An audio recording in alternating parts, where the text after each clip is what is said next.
ubwami bwawe nibuze. Matayo 6:10. Imana ni data wa twese, udukunda kandi utwitaho kuko turi abana be. Ni umwami ukomeye w'isanzure ryose. Ibyiza by'ubwami bw'Imana nibyo twishimira. Dukwiriye gukorera kubaka ubwami bwayo. Abigishwa ba Kristo bashakaga ko ubwami bwe bw'icyubahiro bwimikwa ako kanya, ariko igihe Yesu yabigishaga iryo sengesho, yabigishaga yuko ubwami bwe butari bwimikwa. Bagombaga kubusabira nk'ikintu kizaza, ariko uko gusenga kwari n'ubwishingizi kuri bo, kuko batarebaga kuza k'ubwo bwami mu gihe cyabo. Nicyo cyatumye Yesu ababwira kubusabira kugira ngo bibahamirize ko buzaza mu gihe Imana ubwayo ishaka nta kabuza. Uko imitima yahoze yuzuyemo n'icyaha n'ubugome igenda yiyegurira ubushobozi bw'urukundo rwayo uko bukeye n'uko bwije, niko ubwami bw'ubuntu bw'Imana bugenda bwimikwa.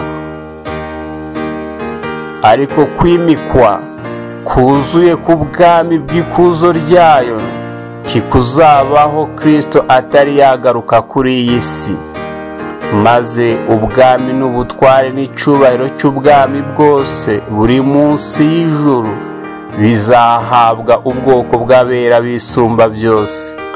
Daniyeli 7:27. Bazaragwa ubwami bwabateguriwe uhereye isi ikiremwa. Matayo 25:34. Nuko rero Kristo azafata ubushobozi bwe bukomeye kandi yime. Amarembo y'ijuru azongera akinguke, maze abera ibihumbi bitabarika baze, kandi n'umukiza wacu azane nabo, ari umwami w'abami n'umutware utwara abatware. Yehova Emanueli azaba umwami w'isi yose. Uwo munsi Uwiteka azaba umwe n'izina rye rizaba rimwe. Dore ihema ry'Imana riri hamwe n'abantu, kandi izaturana nabo, bazaba abantu bayo, kandi Imana ubwayo izabana nabo ibe Imana yabo. Zekariya 14:9. Ibyahishuwe 21:3.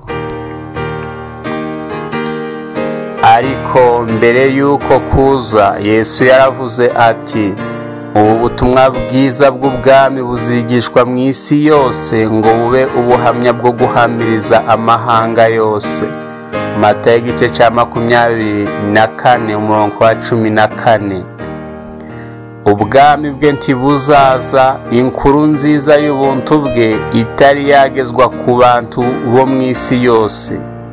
Nuko rero igihe twiyegurira Imana kandi tukagira abandi tuyigarurira, tuba dutebutsa kuza ku bwami bwayo. Abantu bitangira gukorera Imana bavuga bati, ninjye, abe ari njye utuma. Yesaya 6:8. Bakitangira guhumura impumyi no guhindura abantu ngo bave mu mwijima bagere mu mucyo, bave no mu butware bwa Satani, bagarukira Imana kugira ngo nibamenyera bababarirwe ibyaha kandi bahabwe ku murage wagenewe abatsindishirijwe. Ibyakozwe n'intumwa 26:18. Bene abo nibo basenga mu kuri bati, ubwami bwawe nibuze.